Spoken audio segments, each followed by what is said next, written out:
우리가 오늘 이사야서 40장을 본다는 것은 앞에 1장부터 39장까지 봤다는 것이겠죠.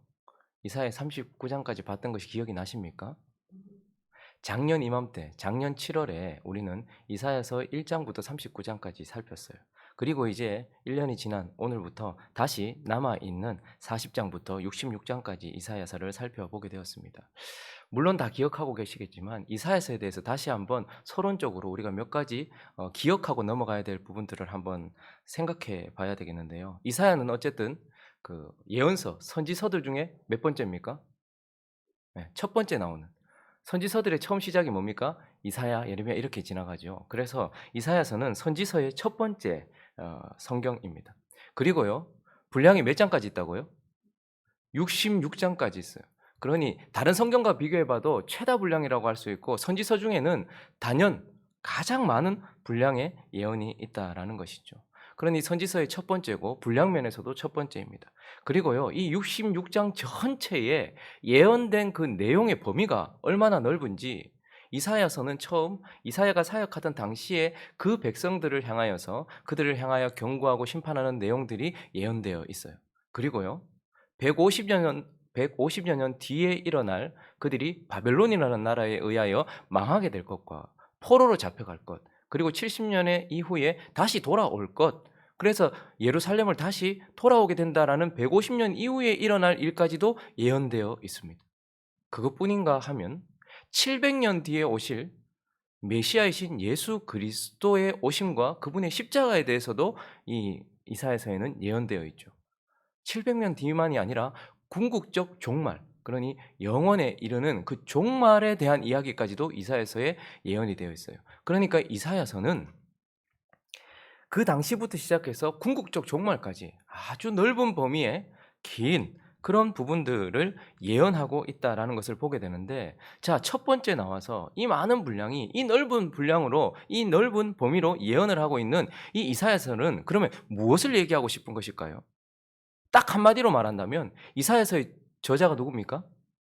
이사야. 이사야의 이름의 뜻은 여호와는 구원이시다. 여호와는 구원이시다. 구원에 대한 거예요. 그리고 이사야서를 빼고 나머지 선지서 전체를 합해도 이사야서에서 말하고 있는 이 단어보다 적게 말하고 있어요. 그러니까 이 한 권이 구원이라는 단어를 어떤 선지서 다 합한 것보다 더 많이 반복하고 있다라는 것이죠. 그러므로 이 첫 번째, 이 66장의 이 많은 분량이 이 넓은 범위에 대해서 예언을 하면서 우리에게 하는 딱 한마디 말은 그 초점은 무엇이라는 거예요? 구원이라는 거예요. 그러니 마치 66권의 성경이 우리에게 구원을 가르쳐 주고 있는 것처럼 이 66장의 이사야는 우리에게 구원을 가르쳐 주고 있기 때문에 성경 속의 작은 성경이다 이렇게 불려지는 것이 바로 이사야서입니다. 이건 지금 제가 처음 하는 말이 아니고 1년 전 이 시간에 했던 말입니다.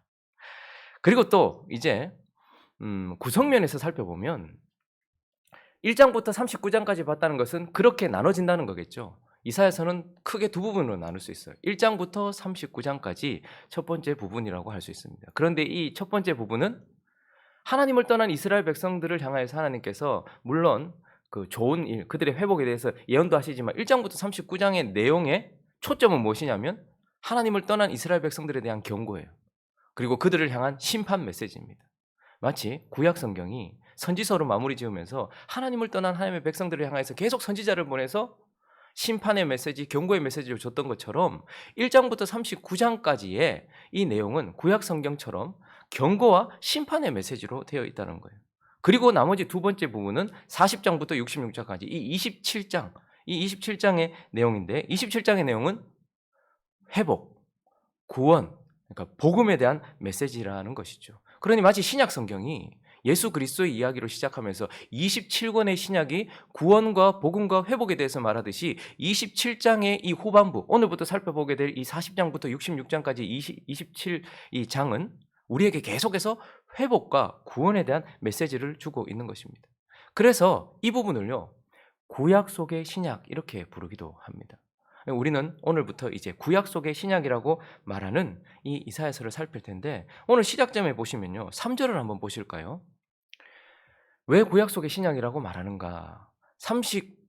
27장의 신약 27권의 신약처럼 27장의 이 내용이 구원에 대해서 말하고 있고 회복에 대해서 말하고 있는데 3절을 한번 읽어 볼까요? 시작.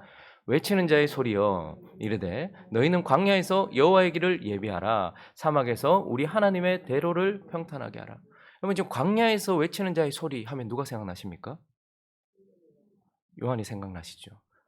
신약 성경은 어떻게 시작됩니까? 세례 요한의 외침으로부터 시작되는 거예요.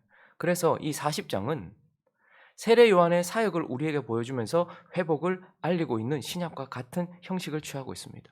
그리고요, 40장부터 66장까지의 한 중간 53장에는 그러면 무엇이 나올까요? 신약의 중심이 되시는, 물론 구약에도 그분이 중심이 되시지만 53장에 딱 가면 예수 그리스도와 그분의 십자가에 대한 내용이 나옵니다. 그렇기 때문에 40장부터 이 66장까지의 27장의 내용을 우리는 신약 성경과 똑같이, 그래서 구약 속의 신약이라고 부르는 것입니다. 그래서 오늘부터 우리는 이 회복에 대한 메시지를 보게 될 것이고, 이 회복에 대한 메시지를 시작하는 이 지점에서 그러면 하나님의 백성들의 회복은 어떻게 시작되어지며 어떻게 우리에게 오는가? 저와 여러분에게 필요한 이 회복이 어떻게, 하나님의 백성들의 회복이 어떻게 우리에게 주어지는가 몇 가지 교훈을 살펴보도록 하겠습니다. 그 첫 번째는 무너짐입니다. 회복을 이야기하면서 먼저 무너짐이 있어야 된다. 무너짐을 통하여서 회복이 온다라고 말씀하세요. 자, 우리 40장 1절 말씀 읽어볼까요? 시작. 너희의 하나님이 이르시되 너희는 위로하라 내 백성을 위로하라.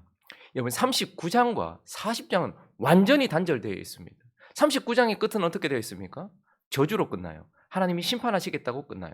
그래서 하나님이 차가운 얼굴로 너희를 무너뜨리겠다라고 말씀하시고 끝나요. 그런데 공백 기간이 150년 있었습니다. 그리고 40장의 이 배경은 150년 뒤에 그들이 무너지고 난 이후예요. 자, 그런데 거기서 1절에서 여러분 무슨 단어가 가장 은혜가 되십니까? 너희는 심판받을 것이다. 너희는 버림받을 것이다. 너희는 저주받을 것이다. 라고 말씀하시면서 39장까지 내용에 예언하셨던 그 하나님이 40장을 시작하면서 너희의 하나님이라고 자기 자신을 소개해주고 계세요. 그리고 자기 백성이라고 말씀해주고 있어요. 이 은혜로운 단어를 우리는 보게 됩니다. 거기다가요, 2절은 또 이렇게 말씀하고 있죠. 2절도 읽어볼까요? 시작. 너희는 예루살렘의 마음에 닿도록 말하며 그것에게 외치라. 그 노역의 때가 끝났고 그 죄악이 사함을 받았느니라. 그의 모든 죄로 말미암아 여호와의 손에서 벌을 배나 받았느니라 할지니라 하시니라. 하나님이 내가 너희 하나님이다 라고 다시 얼굴을 돌이키시고 마음을 돌이키셨고 너희는 내 백성이다 말씀하시더니 너희의 노역이 끝났고 죄악이 사함을 받았다라는 이 은혜로운 단어들을 듣게 되는 것입니다. 어떻게 39장에서 40장의 이 내용으로 갑자기 발전할 수 있었을까요? 그 내용은, 그 이유는 딱 한 가지입니다. 이 공백기 가운데 무슨 일이 있었을까요? 성전이 완전히 무너진 일이 있었습니다. 그리고 예루살렘 성이 완전히 파괴되는 일이 있었던 것입니다. 이것이 무너졌다는 것은 무엇을 의미하는 것일까요? 성전은 그들에게 껍데기만 남은 그들의 종교 생활을 의미하는 것이죠. 하나님에 대한 마음은 없으면서 하나님을 섬기는 척하고 있는, 외식하는 그들의 종교 생활, 하나님에 대한 사랑은 잃어버렸으면서 형식만 가지고 있는 형식주의, 하나님 말씀대로 섬기는 것이 아니라 자기가 하고 싶은 대로 섬기고 있는 인본주의적 신앙생활, 흠 있고 점 있는 것들로 하나님께 제사하고 있었던 더럽고 추악한 그들의 종교생활, 이 모든 것들이 돌 위에 돌 하나 남지 않고 다 무너졌어요. 성전이 완전히 무너졌단 말입니다. 하나님이 그 도시의 왕이시고 예루살렘, 살롬 왕, 평화의 왕, 하나님이 그곳을 통치하시는 그 도시에서 자기들이 통치하고 반역하고 패역한 족속이었던 그들의 성이 완전히 무너졌다는 말입니다. 그래서 그들은 하나님을 반역하던 삶을 살던 그들의 일반 생활이 완전히 무너졌고 하나님을 섬기는 것처럼 꾸미고 연기하던 그들의 종교 생활이 완전히 무너졌다는 말이죠. 그리고 난 이후에 하나님께서 뭐라고 말씀하십니까? 너희의 하나님 나, 내 백성 너희라고 말씀하시고 너희에게 노역의 때가 끝났다라고 말씀하고 있는 것입니다. 그러니까 회복은 어떻게 오는 것입니까? 형식적이고 마음은 없으면서 인본주의적이면서 그렇게 패역한 종교 생활과 일반 생활을 하고 있던 저와 여러분들의 성전과 성이 무너지고 난 이후에야 찾아온다라고 말씀하고 있는 것입니다. 한국교회 회복은 언제 올까요? 한국교회가 무너지면 오는 것입니다. 하나님께서 우리를 무너뜨리기 위해서가 아니라, 여러분 지금도 여기 보니까 제가 오다 보니까 어느 한 곳이 무너졌었어요. 근데 그곳에 보니까 새 건물이 들어서 있더라고요. 무너져야 새로움이 시작되고 회복이 시작된다라고 말씀하시면서, 우리의 회복은 우리의 잘못된 종교 생활과 우리의 잘못된 우리의 삶이 완전히 하나님 앞에서 깨어지고 무너질 때 찾아온다라고 말씀하고 있는 것입니다. 그리고 회복은 어떻게 우리에게 오는 것입니까? 믿음으로 우리에게 온다라고 말씀하고 있어요. 자, 무너진 그들에게, 이제 완전히 절망하고 있는 그들에게 외치는 자의 소리가 이렇게 외치고 있습니다. 3절부터 5절까지 읽어볼까요? 있습니다. 시작. 외치는 자의 소리여 이르되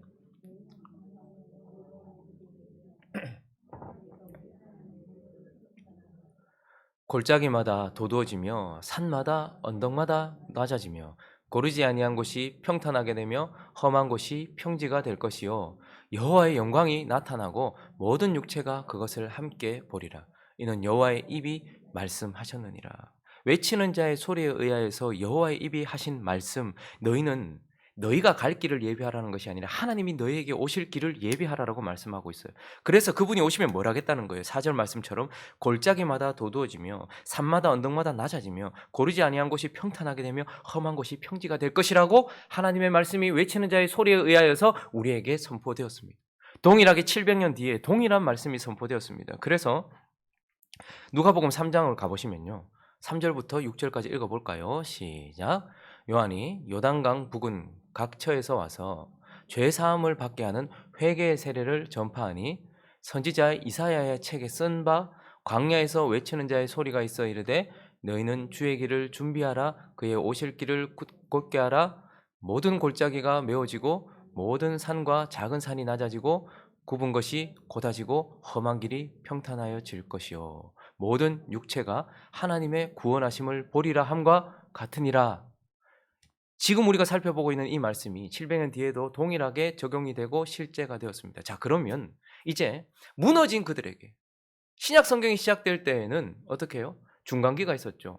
오랫동안 말라기 이후에, 오랫동안 공백기 이후에 이 말씀이 선포되었어요. 지금 여기서도 마찬가지입니다. 150년 이후에 이 말씀이 선포되고 있어요. 자, 그런데 누가 회복을 받을까요? 하나님이 이렇게 회복하시겠다라고 하시는 그 하나님을 믿는 자들이 회복을 받게 되는 것을 우리는 보게 됩니다. 세례 요한이 이렇게 외쳤고 그 이후에 오신 예수 그리스도께서 이 일을 하고 계실 때 그것을 믿었던 자들에게 회복의 역사가 실제가 되는 것을 보게 되는 것입니다. 우리는 이제 이렇게 무너졌으니, 우리는 이렇게 완전히 깨어졌으니 하나님은 우리를 회복하지 못할 것이라고 생각을 하고 있어요. 그래서 4절 말씀처럼 골짜기마다 도두어지고 우리는 움푹 파인 인생이 되어버렸습니다. 그러나 하나님은 이 골짜기를 어떻게 하실 거라는 거예요. 메울 것이라고 우리에게 말씀하고 계시는 거예요. 산마다 언덕마다 높아져서 하나님에게 도저히 용서받을 수 없는 교만, 씻겨지지 않는 교만, 이런 죄로 우리가 가장 높아져 있겠지만 하나님은 그런 우리를 낮출 것이라고 말씀하고 있어요.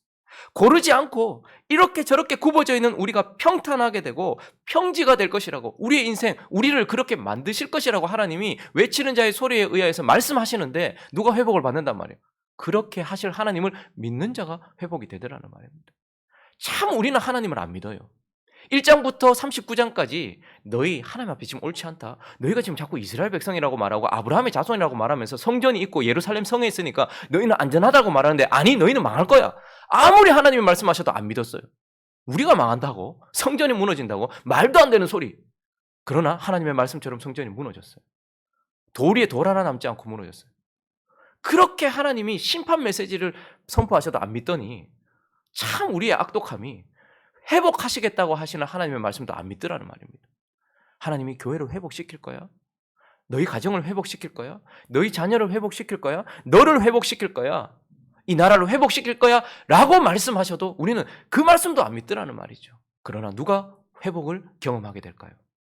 골짜기처럼 움푹 파인 우리가, 하나님이 도저히 두고 볼 수 없을 만큼 높아지고 자꾸 솟아오르려고 하는 우리 언덕 같은 우리가, 굽어지고 평탄하지 못한 우리가 하나님께서 회복시켜셔서 골짜기는 메워지고 높은 것은 낮아지고 곧아지고 평탄해질 것이라고 말씀하시는 하나님의 말씀을 믿는 자들이 회복이 되어진다라고 우리에게 선포해 주고 계시는 것입니다.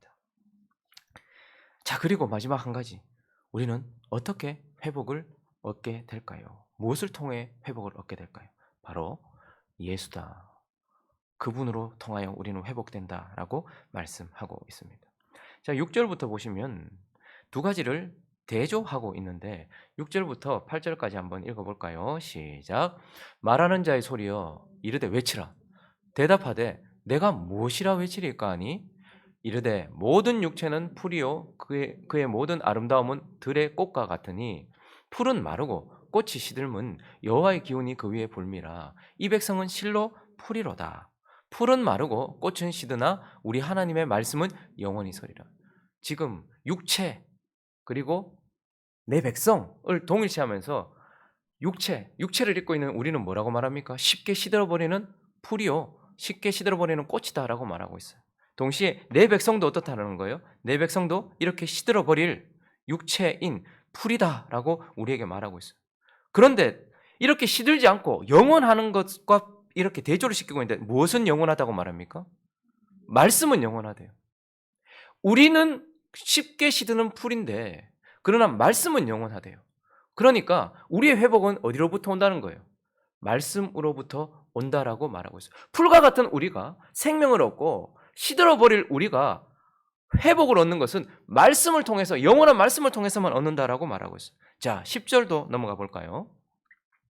10절을 한번 읽어보면 보라 주 여호와께서 장차 강한 자로 임하실 것이요 친히 그의 팔로 다스리실 것이라. 보라 상급이 그에게 있고 보응이 그의 앞에 있으며 11절 있습니다. 시작. 그는 목자같이 양떼를 먹이시며 어린 양을 그 팔로 모아 품에 안으시며 젖먹이는 암컷들을 온순히 인도하시리로다. 여기 또 대조가 나오는데 하나는 양이고 하나는 목자입니다. 우리는 육체를 입은 우리는 공격 능력도 없고 방어 능력도 없고 생활 능력도 없는 그런 양과 같은 존재. 그냥 내버려두면 곧 죽습니다. 마치 시들어버린 풀처럼. 양은 한 치 앞을 보지 못해요. 양은 스스로 길을 가지도 못해요. 양은 보호하지도 못해요. 양은 무엇을 공격하지도 못해요. 양은 스스로가 풀을 찾지도 못해요. 그러니까 공격 능력도 없고 방어 능력도 없고 사실은 생활 능력도 없는 거예요. 그런데 그와 대조되는 목자가 있습니다. 그러니 양과 같은 하나님의 백성은 누구를 통해서 회복을 받는다는 거예요? 목자를 통해서 회복을 받는다라고 지금 우리에게 말해주고 있어요. 자, 그렇다면 이제 이것을 종합해 본다면 우리는 말씀을 통하여서 회복을 받고 목자를 통해서 구원과 회복을 받는 거예요. 그러면 여기서 말하는 말씀과 여기서 말씀하시는 목자는 누구를 말씀하시는 것입니까? 바로 말씀이신 예수 그리스도. 그래서 복음서는 말씀이 육신이 되어 오신 그 말씀이신 예수 그리스도로부터 시작이 되는 것입니다. 그리고 그 오신 예수 그리스도가 강한 자로 우리에게 임하셨어요. 우리는 강한 자 하면 칼 들고 상대방을 죽이는 걸 강하다고 생각해요. 그러나 진짜 강한 것은 무엇입니까? 자기가 소중하게 생각하는 자기 백성을 위하여 생명까지 내어줄 수 있는 그것보다 가장 강한 자, 자기의 피를 다 쏟을 수 있는 그 강한 자로 우리에게 오셔서 그분의 이미지는 무엇이죠? 어린 양을 안고 있는 목자의 이미지인 것이죠. 그러니까 우리는 이제 어떻게 회복을 얻게 되는 것입니까? 말씀이신 예수 그리스도를 품음으로써 말씀이신 예수 그리스도와 연합함으로써 목자이신 예수 그리스도와 연합하여 그분의 품에 안김으로써 우리는 회복을 받는다라고 말씀을 하고 있는 것입니다. 구약 속의 신약이라고 말하는 이 이사야서 40장부터 66장까지의 내용을 시작하면서 하나님은 이제 부서지고 무너진 이스라엘 백성들, 자기 백성들을 향하여서 회복을 선포하시면서 회복은 어떻게 오느냐 이 애들아, 회복은 어떻게 올까? 라고 이제 이 회복에 대한 메시지를 우리에게 주고 계시는 것입니다. 말씀을 정리하겠습니다. 하나님은 리모델링을 좋아하시는 분이 아닙니다. 하나님은 자기 백성을 재건축하시는 분입니다. 도리에 돌 하나 남지 않고 우리의 잘못된 신앙생활이 끝이 나고 도리에 돌 하나 남지 않고 우리의 잘못된 삶이 무너질 때, 예루살렘 성이 무너질 때야 그 이후에 이제 회복이 시작된다는 것을 기억하십시오. 그래서 기도를 바꾸시기 바랍니다. 꼴딱꼴딱 남아있는 우리를 남겨주십시오라고 말할 것이 아니라 하나님, 나를 완전히 무너뜨려 주십시오. 그리고 그 위에 새롭게 회복의 역사를 시작해 주십시오라고 기도하는 저와 여러분 되시기를 예수 그리스도의 이름으로 축원합니다. 그러나 무너뜨리신 그분 앞에 절망하지 말고 그러면 이제 우리를 회복하겠다고 말씀하시는, 골짜기마다 도두어질 것이라 말씀하시고 산마다 언덕마다 낮아질 것이라 말씀하시고 고르지 않은 곳이 평탄하게 될 것이라고, 험한 곳이 평지가 될 것이라 말씀하시는 그분의 말씀을 믿는 자가 되어질 수 있게 해달라고, 그래서 우리가 회복이 실제가 될 수 있게 해달라고, 그리고 이 모든 것을 이루실 우리에게 오신 예수 그리스도, 그분을 내가 붙드는 삶이 되어서 내 삶의 회복을 시작하여 주시고, 우리 가정의 회복을 시작하여 주시고 이루어 주시고, 우리 교회의 회복과 이 땅의 회복을 시작하십시오라고 기도하는 저와 여러분 되시기를 예수 그리스도 이름으로 축원합니다.